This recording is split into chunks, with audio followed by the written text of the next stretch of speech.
जय हिंद प्यारे बच्चों, आप सभी को रियल एजुकेशन चैनल पर स्वागत है। तो आप लोग कैसे हैं? मैं उम्मीद करता हूं कि आप लोग बहुत ही बढ़िया होंगे। तो देखिए, आज की इस वीडियो में हम लोग लेक्चर 3 करने वाले हैं, जो कि चैप्टर 2 का यानी बायोलॉजी का चैप्टर जो 3 चैप्टर 2 है उसका हम लोग लेक्चर 3 करने वाले हैं, जिसका नाम क्या है? तो नियंत्रण एवं समन्वय, कंट्रोल एंड कोऑर्डिनेशन। याद कर लीजिएगा, इसका जो हम लोग 2 लेक्चर किए हैं उसमें बहुत ही महत्वपूर्ण क्वेश्चन बताए हैं। तो वो वीडियो अब तक अभी नहीं देखे हैं तो जाकर वो वीडियो आप लोग देख लीजिएगा इसको देखने के बाद। ठीक है, तो जितने भी न्यू स्टूडेंट हैं वो सबसे पहले चैनल को सब्सक्राइब कर लीजिए और बेल आइकन को ऑल जरूर कर लीजिए, ताकि आप लोग को इसी तरह से वीडियो जो है मिलता रहे और आप इसको जो है लाभ उठाते रहें। और आप जो है बहुत ही बेहतरीन ढंग से तैयारी कर रहे होंगे, मैं उम्मीद करता हूं।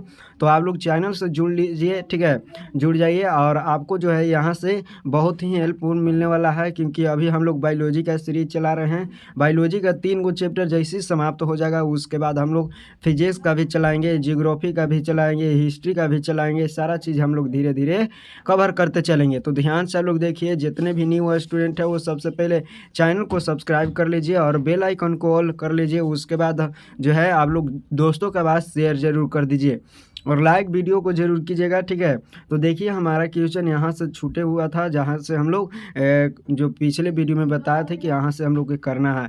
तो देखिए, आयोडीन युक्त नमक लेने की सलाह क्यों दी जाती है? तो आयोडीन युक्त नमक लेने की सलाह क्यों दी जाती है? तो आप लोग के पता होगा कि अगर आयोडीन नहीं मात्रा नहीं लेंगे तो हमारा थायरॉक्सिन ग्रंथि है वो क्या हो जाएगा? फूल जाएगा। और फूलने की वजह से हमारा जो है हमारे जो गलकंठ जो है, जिसको यहाँ पे कहते हैं घेंघा रोग हो जाएगा। क्या हो जाएगा? घेंघा रोग हो जाएगा। तो ध्यान से देखिए, थायराइड ग्रंथि के द्वारा थायरॉक्सिन नामक का हार्मोन का स्राव होता है। इसमें क्या कौन सा हार्मोन स्रावित होता है? थायरॉक्सिन। थायरॉक्सिन के संश्लेषण के लिए आयोडीन का होना आवश्यक है। और इस थायरॉक्सिन को संश्लेषण के लिए किसका होना आवश्यक है? तो आयोडीन के होना आवश्यक है। यह कार्बोहाइड्रेट, प्रोटीन तथा वसा के समान उपापचय को भी नियंत्रित करता है। कौन हार्मोन? तो थायरॉक्सिन हार्मोन। तो याद कर लीजिए, इसीलिए आयोडीन युक्त नमक खाने का सलाह दी जाती है। नेक्स्ट क्वेश्चन आप लोग के सामने है कि वृद्धि नियंत्रण पदार्थ किसे कहते हैं? उदाहरण सहित समझाएं। तो विधि नियंत्रण पदार्थ किसे कहते हैं? सबसे पहले तो आप लोग को यहाँ से आंसर देना है। तो वृद्धि नियंत्रित हार्मोन जो है, याद कर लीजिएगा, यहाँ पे हम लोग बिल्कुल बेहतरीन ढंग से आंसर लिखने का प्रयास किए हैं कि जो पदार्थ बहुत अल्प मात्रा में स्रावित होकर विसरण के द्वारा पौधों के विभिन्न अंगों में पहुँच जाते हैं, वे उनकी वृद्धि एवं कई उपापचय क्रियाओं का नियंत्रण एवं समन्वय करते हैं। तो सबसे पहले तो जो पदार्थ जो है बहुत अल्प मात्रा में स्रावित होते हैं, अल्प मतलब बहुत ही कम मात्रा में, और वो अल्प मात्रा में तो स्रावित होते हैं लेकिन बहुत ज़्यादा परिवर्तन ला देते हैं, तो उसी को हम लोग क्या कह देते हैं? हार्मोन कह देते हैं। लेकिन वृद्धि हार्मोन यहाँ पे पूछ रहा है। तो अल्प मात्रा में प्रभावित होकर और विसरण के द्वारा पौधा के मैंने विभिन्न अंगों में यानी सभी भागों में पहुंच जाते हैं, और वह वृद्धि और कई उपापचय क्रियाओं जैसे नियंत्रित करता है, नियंत्रित और समन्वय करता है। इन पदार्थों को वृद्धि नियंत्रण कहते हैं, और इन्हीं पदार्थों को वृद्धि नियंत्रित पदार्थ कहते हैं। एक कार्बोहाइड्रेट कार्बनिक यौगिक है, एक प्रकार के क्या है? कार्बनिक यौगिक है, जो पेड़ पौधे जो पौधों से तो उत्पन्न नहीं होते, परंतु पादप हार्मोन की तरह व्यवहार होते हैं। उदाहरण के लिए ऑक्सीन, जिबरेलिन, साइटोकाइनिन इत्यादि, ये सारे चीज़ें क्या हैं? तो ये सारे चीज़ एक प्रकार के वृद्धि नियंत्रित हार्मोन है। नेक्स्ट क्वेश्चन आप लोग के सामने है कि प्रत्यवर्ती क्रिया में मस्तिष्क की क्या भूमिका रहती है?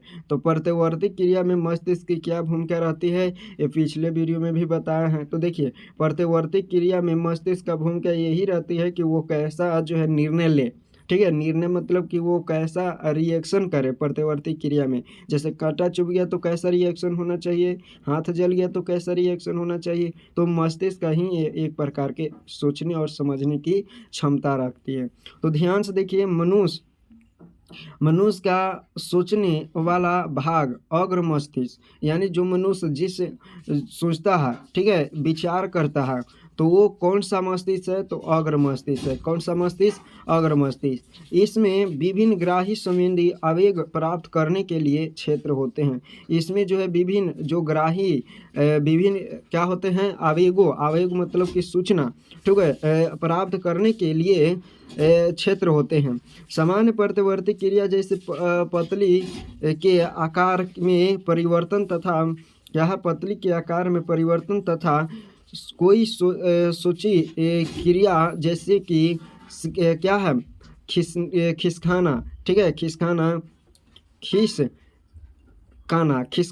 ठीक है, याद कर लीजिएगा। वह खिसकाना के माध्यम से एक पेशीय गति का सेट है जिस पर हमारे सोचने का कोई नियंत्रित नहीं है।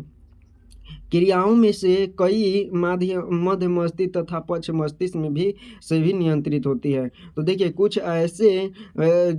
ऐसे आवेग होते हैं जिसको उस पर सोचने और मांसपेशियों को गति करने के लिए नियंत्रित नहीं कर सकते हैं, कोई नियंत्रित नहीं कर सकता है। तो याद कर लीजिएगा, मस्तिष्क का यही भूमिका है कि वह प्रतिवर्ती क्रियाओं का कैसा रिएक्शन करता है। और इसके दो पार्ट होते हैं, मध्य मस्तिष्क और पक्ष मस्तिष्क, ठीक है। किसके? तो मस्तिष्क के पहला भाग क्या है? तो अग्र मस्तिष्क, जो कि ऊपर भी बताएं, और वो जो है यहाँ पे दो और है, मध्य मस्तिष्क और एक पक्ष मस्तिष्क। नेक्स्ट क्वेश्चन आप लोग के सामने है, कुंचन क्या है? छुई मुई की पत्तियों में कौन सी गति प्रदर्शित होती है? छुई मुई की पत्तियों में, ये कई बार क्वेश्चन पूछ चुका है, इसलिए आप लोग याद कर लीजिएगा। छुई मुई के पौधे में सबसे पहले क्या होता है कि जैसे हम उस पौधा को छू देते हैं तो उसमें जल प्रवाह रुक जाता है। क्या हो जाता है? जल प्रवाह रुक जाता है, जिसकी वजह से वह कुछ देरी के लिए मुरझा जाता है और फिर पुनः वो क्या हो जाता है? हरा भरा हो जाता है। देखिएगा, कहता है पौधे के में बाह्य उद्दीपनों के ग्रहण करने की विशेष क्षमता होती है। जैसे बाह्य उद्दीपन, जैसे ठंडा, गर्मी, कीट पतंगा, ये सब एक प्रकार से बाह्य उद्दीपन का कार्य करता है। किसके लिए? पेड़ पौधों के लिए। स्पर्श के प्रति अनुकूल को क्या है? स्पर्शानुकुंचन कहते हैं। याद कर लीजिएगा, स्पर्शानुकुंचन कहा जाता है। यानी इसको अलग अलग करके कहिए तो स्पर्श, ठीक है, स्पर्श स्पर्श अनुकूलन, ठीक है, अनुकुंचन याद कर लीजिएगा। स्पर्श अनुकुंचन याद कर लीजिए, स्पर्श अनुकुंचन कहते हैं, स्पर्श अनुकुंचन कहते हैं। तो किसको कहते हैं? तो पौधों में बाह्य उद्दीपनों को ग्रहण करने की विशेष क्षमता होती है। स्पर्श के प्रति अनुकूल को स्पर्शानुकुंचन कहते हैं। छुई मुई के पत्तियों को स्पर्श के कारण जल की मात्रा में परिवर्तन हो जाता है। जैसे कि अभी बताया कि जल की मात्रा में क्या हो जाती है? परिवर्तन, यानी रुक जाती है, जिसके कारण इसकी आकृति बदल जाती है। और इसकी आकृति बदल जाती है, पहले कुछ इस तरह से रहेगा और फिर ये क्या हो जाएगा? मुरझा जाएगा। मुरझा जाएगा तथा ये नीचे झुक जाती है, और ये नीचे क्या हो जाती है? झुक जाती है। तो याद कर लीजिएगा कि कैसा रिएक्शन होता है। बिल्कुल आप लोग को समझ में आ रहा होगा, ठीक है। नेक्स्ट क्वेश्चन आप लोग के सामने यहाँ पे क्या कहता है कि तंत्रिका ऊतक कैसा क्रिया करता है? कैसे क्रिया करता है? तो तंत्रिका ऊतक कैसे क्रिया करता है, ये आप लोग के देखिए, सबसे अगर महत्वपूर्ण भाग है तो ये तंत्रिका तंत्र है। और तंत्रिका तंत्र अगर हमारे शरीर में नहीं रहेगा तो हमारा शरीर जो है नहीं कुछ ग्रहण कर पाएगा, और न ही ठंडा गर्मी कुछ भी, मतलब कि ऐसे ही रहेगा, ठीक है। तो शरीर एक मरा हुआ रहेगा। मनुष्य में केंद्रीय तंत्रिका तंत्र बहुत ही विकसित होते हैं। तो केंद्रीय तंत्रिका तंत्र बहुत ही विकसित होते हैं। देखिए, मस्तिष्क और हमारे तंत्रिका तंत्र के 3 भाग होते हैं। मस्तिष्क होता है, मेरुरज्जु तथा उससे संबंधित तंत्रिकाएं होती है, ठीक है। तो देखिए, मस्तिष्क सबसे पहले हम लोग समझने का प्रयास करते हैं कि मस्तिष्क किसको कहते हैं भाई। देखिए, तो मस्तिष्क तंत्रिका तंत्र का मुख्य केंद्र है। तंत्रिका तंत्र का मुख्य केंद्र है। केंद्र कहे तो कि अगर तंत्रिका तंत्र को कोई कंट्रोल करता है तो वो मस्तिष्क करता है। और शरीर के सभी अंगों का समन्वय करता है। और शरीर के सभी अंगों का भी कौन नियंत्रित करता है? तो मस्तिष्क। अब देखिए यहाँ पे यह खोपड़ी में स्थित रहता है, यह खोपड़ी में स्थित रहता है। मेरुरज्जु जिसको हम लोग लीड़ कहते हैं, लीड़ की हड्डी के बीच में स्थित होती है और मेरुरज्जु जो होती है वो लीड़ की हड्डी में स्थित होती है। तंत्रिकाएं महीन धागे की आकार की संरचनाएं होती है। तो धागे की आकार की संरचनाएं जो होती है वो किसकी होती है, तो याद कर लीजिएगा, ये होती है यहाँ पे तंत्रिकाएं कोशिकाओं की। अब देखिए जो मस्तिष्क और मेरुरज्जु से जुड़ी होती है और ये शरीर की प्रत्येक कोशिका से जुड़ी होती है। कार्य के आधार पर तंत्रिका दो भागों में बढ़ जाता है। पहला संवेदी तंत्रिकाएं जिसको हम लोग कहते हैं, याद कर लीजिएगा, संवेदी तंत्रिका वे होती है जो उद्दीपन को प्रभावी भागों से मस्तिष्क और मेरुरज्जु को ले जाती है। तो याद कर लीजिएगा, जो है मेरुरज्जु के अगर आप लोग को समझ में नहीं आ रहा होगा, देखिए समझ में अगर नहीं आ रहा होगा तो इस वीडियो को एक बार दो बार देखिएगा, क्योंकि ये ऐसा चैप्टर है जो कि आप लोग को नहीं समझ में आ रहा होगा पूरी तरह से, और इसके लिए हम पूरी समझाने के प्रयास करेंगे। एक और वीडियो लेके आएंगे जिसमें आप लोग को 3D डायग्राम से समझाएंगे, है ना, 3D डायग्राम से समझाएंगे। तो एक वीडियो आएगा इसका, और उसके बाद हम लोग इसका ऑब्जेक्टिव करेंगे और उसके बाद ये चैप्टर खलास हो जाएगा।